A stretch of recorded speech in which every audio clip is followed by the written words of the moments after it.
In the heart of Washington, D.C., under the golden lights of the Jeffersonian Hall, a prestigious policy symposium buzzed with energy. Senators, scholars, bureaucrats, and journalists filled the ornate room, exchanging notes and judgments with the subtle arrogance often found in elite gatherings. At the head of the long table sat a panel of academics, professors from Ivy League institutions, experts in constitutional law, global economics, and ancient history. John Neely Kennedy, the senator from Louisiana, adjusted his tie and leaned back slightly in his chair. His presence had already drawn side glances. The man with the southern accent and disarming colloquialisms had been invited as a courtesy, an obligatory nod to bipartisanship, or perhaps, as some whispered, to provide a contrast to the intellectual spectacle planned by the organizers. Then came the first slight. It was during a dry but grandiose lecture on democratic erosion in the modern age, when Professor Winslow, gray-haired, bespectacled, and fond of hearing himself talk, paused mid-sentence and offered a chuckle. "Of course," he said, turning his gaze toward Kennedy, "not everyone here has the scholarly depth to fully engage with Cicero's writings. Some," he smiled, "might prefer the simplified summaries." The room responded with polite laughter, but it echoed with sharp intent. The implication was clear. The senator from Louisiana wasn't fit to sit among them. Kennedy didn't flinch. He didn't raise his voice, nor did he display any outward irritation. He simply smiled, eyes narrowing with a calm that didn't match the condescension aimed at him. The moment lingered, the laughter fading into a silence that felt heavier than it should have. What happened next would be remembered for years. Kennedy stood slowly and looked around the room. Then, in a clear and commanding voice, he began to speak, not in English, but in Latin. "Sedant arma togae," he started, "concedat laurea laudi." The words cut through the silence like a blade. Several panelists blinked in confusion, others shifted uncomfortably, their smiles vanishing as the senator continued, his diction precise, his tone unwavering. "Silent enim leges inter arma," he added, before launching into a passage from Cicero's Pro Milone, the pronunciation sharp, the cadence fluid. Those who understood even fragments of Latin could feel the weight of what was being said. Those who didn't were simply stunned by the authority behind the voice, and just like that, the air changed. Before we go deeper into this unforgettable moment, don't forget to subscribe to the channel for more powerful true stories and political surprises that reveal the hidden sides of well-known figures. Kennedy wasn't just responding, he was reclaiming the narrative.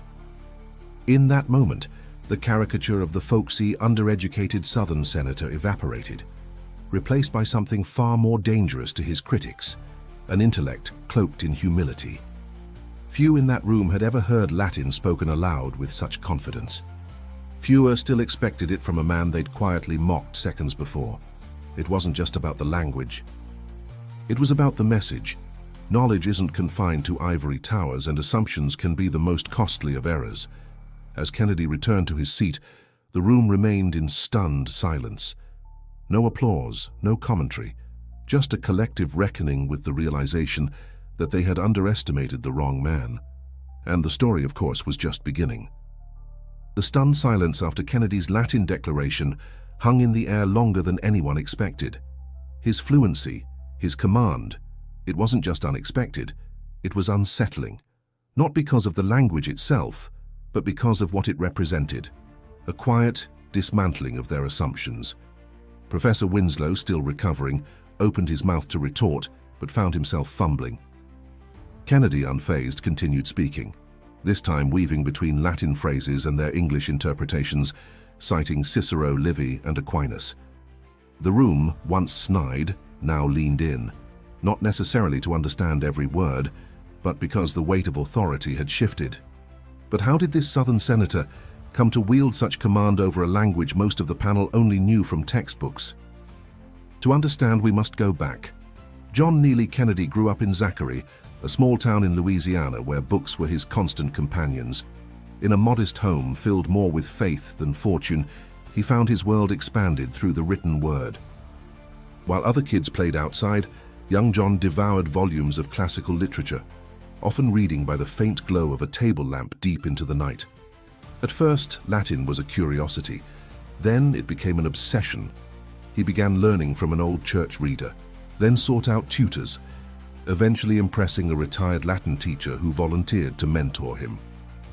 By high school, Kennedy could not only translate Caesar, but recite Ovid by heart. This passion carried him to Vanderbilt, where he majored in political science and philosophy, often spending weekends buried in ancient texts. Professors took note of his unusual discipline and quiet ferocity. But Kennedy's ambitions didn't stop there. Oxford was next. At Magdalen College, he pursued civil law, an arcane and intellectually rigorous discipline rooted in Roman legal thought. There, Latin wasn't just a passion, it was a requirement. Kennedy thrived in the cold libraries of Oxford, poring over centuries-old legal treatises, his mind sharpening with every passage. Yet for all this, when he returned to the US, he didn't boast. Instead, he crafted a public persona that defied his academic pedigree. Kennedy understood something crucial: real influence required relatability. While he never hid his education, he never led with it either. He spoke like the people he represented, direct, colorful, unpretentious. His metaphors, often drawn from rural life, charmed some and confused others. But they worked. And behind every quip there was calculation. It was a strategic decision. While elites competed to sound more complex, Kennedy made ideas sound simple. While others flaunted their diplomas, he let his silence speak, until the moment called for something more. That day in Washington was such a moment. He had heard the whispers for years, that his drawl meant ignorance, that his colorful language was proof of simplicity. But Kennedy believed in biding his time. He didn't need validation from academic panels. Still, when the moment came, he was ready, not to show off but to teach. He never intended to speak Latin that day, but when provoked, he chose the sharpest sword in his sheath. Not anger, not defensiveness, language they thought he couldn't command. In that moment, the clash wasn't between political ideologies, but between facades and substance. Kennedy's voice didn't just echo Cicero, it reclaimed dignity, wielded precision, and reminded everyone that intellect wears many faces. And perhaps most dangerously for his critics, some of those faces smile. The silence didn't last long. As the initial shock faded, one of the panelists, a younger professor from Princeton, attempted a rescue. With a forced chuckle, he muttered, "Well, I suppose Latin has its charm, though its relevance today is debatable." Kennedy turned toward him, eyes steady. "In law, relevance is everything," he replied calmly. "And Latin remains the skeleton beneath every structure we still use. Habeas corpus, mens rea, stare decisis. We speak it every day, even when we pretend we don't." There was no sarcasm in his tone, just clarity. The moderator cleared his throat, visibly rattled, and invited Kennedy to continue his remarks, clearly hoping to move past the uncomfortable moment. But Kennedy wasn't finished.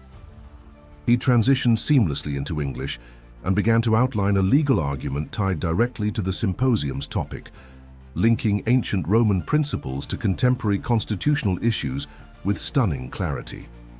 His points weren't cloaked in jargon. He quoted Cicero, yes, but also Jefferson. He bridged the centuries with elegant logic, each reference deliberate, every analogy landing with unexpected force. There were no theatrics, no raising of voice, just slow, precise articulation. And with each passing minute, more heads nodded. The same professors who'd scoffed an hour earlier now leaned forward. Some scribbled notes. Others whispered to each other, eyebrows raised not with dismissal, but curiosity. Outside that room, though, the real storm was already brewing. Someone had recorded the exchange. A student journalist, interning with a political think tank, uploaded a 30-second clip to social media. The senator speaking fluent Latin in a room of stunned silence. Within an hour, it had been shared thousands of times. By nightfall, it was trending nationwide. "The illiterate senator speaks Latin" was the sarcastic headline that went viral, but the irony was impossible to ignore. People who'd never paid attention to Kennedy began watching the full video. Comments poured in. Surprise, admiration, disbelief. Some still mocked him. But others, Veterans, teachers, students, even critics found something deeper. They didn't just see a politician owning a room, they saw a man reclaiming respect. News outlets picked it up. Headlines ranged from mocking to glowing. Pundits debated whether the act was premeditated or spontaneous. Was he showing off or had he simply had enough? Kennedy declined interviews that week, letting the moment speak for itself. But others filled in the silence. A retired Oxford professor came forward, describing Kennedy as one of the sharpest minds he'd ever taught. Brilliant, but never flashy, he said. Former classmates remembered long nights in ancient law seminars where Kennedy corrected even the professors. A law school peer recalled how Kennedy once recited the 12 tables in a single breath during a mock trial. The most surprising stories came from his political opponents. One anonymous senator admitted, "I always thought he was playing dumb to connect with voters. I just never realized how well he was playing." Meanwhile, Kennedy remained quiet, going about his duties, giving interviews only on policy matters. But in the halls of Congress, people began watching him differently. Conversations paused when he entered. Eyes followed him longer. Colleagues once amused by his turns of phrase now passed them for hidden depth. And across the country, something else was shifting.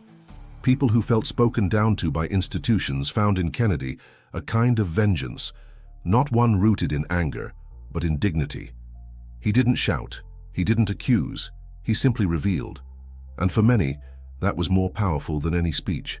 Because when you're underestimated long enough, your silence becomes strategy. At the next day's session, the atmosphere had shifted. There was no polite indifference when Senator Kennedy entered the room. No quiet snickers, no whispered jabs. The seat once offered to him out of courtesy was now one of the most watched in the room. He was invited to speak again, this time without interruption, without hesitation. Kennedy began with a soft but confident tone. He didn't mention the incident from the day before, didn't allude to the mockery or the Latin. Instead, he dove straight into policy. He outlined flaws in recent legislation, dissected economic trends, and proposed nuanced reforms. Every point was grounded in historical context and real-world application. This time, the panel listened, truly listened. Even those who had dismissed him now nodded in agreement. One professor who had previously rolled his eyes at Kennedy's colloquialisms now leaned in, eyes fixed, as the senator drew parallels between Roman governance and American fiscal policy. There were no theatrics, just substance. His voice wasn't louder, but its weight was undeniable. Something had changed. The same panelists who once rolled their eyes now quoted him. References to his remarks appeared in the closing summaries. A policy journal updated its coverage of the symposium to include Kennedy's surprisingly robust contribution. But it wasn't just about the Latin or the eloquence. It was about the lesson in humility the room had received. That moment had forced the elite to confront a truth they often ignored. Intellect doesn't always wear a tailored accent or carry an Ivy League badge on its sleeve. Sometimes it comes with boots-on-the-ground wisdom, sharpened by discipline rather than pedigree. Privately, one panelist, an economist known for his brusque demeanor, approached Kennedy after the session. "I owe you an apology," he said. "I assumed you were here to play the populist card. I didn't expect—" "You assumed," Kennedy replied quietly, "because you always do." There was no malice in his tone, just truth.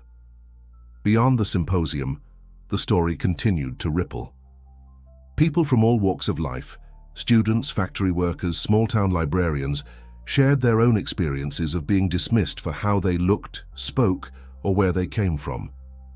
For them, Kennedy wasn't just a senator.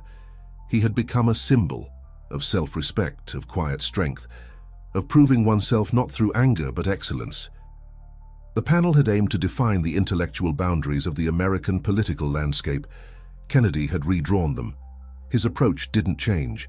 He still spoke in metaphors, some quirky, some disarming. He still carried his southern charm and leaned into it unapologetically. But now people leaned in not just to chuckle, but to understand. He hadn't shed his identity to earn respect. He had deepened it. And perhaps the most powerful message in all of this wasn't just about John Kennedy. It was about everyone who had ever walked into a room and been quietly told, through glances or dismissive tones, that they didn't belong. Kennedy never raised his voice. He never demanded acknowledgement. He simply waited for the right moment, and when it came, he spoke with precision, depth, and the kind of authority no title alone can give. That, more than anything, earned him the room. The symposium faded into memory for most of its attendees, just another line in a long itinerary of academic events. But the moment Kennedy stood and spoke Latin, then dismantled intellectual arrogance with deliberate grace, continued to echo far beyond that hall. Clips of the encounter found their way into classrooms. Law professors used the speech as an example of rhetorical inversion, where the seemingly weak become strong, not by force but by restraint and intellect. Communications courses analyzed his tone, posture, and word choice. Political science students debated the symbolism of using Latin in a modern setting and what it meant for public perception. Kennedy, for his part, remained steady. When asked later in a quiet interview what motivated him to respond that way, he answered without hesitation, "They didn't insult my intelligence.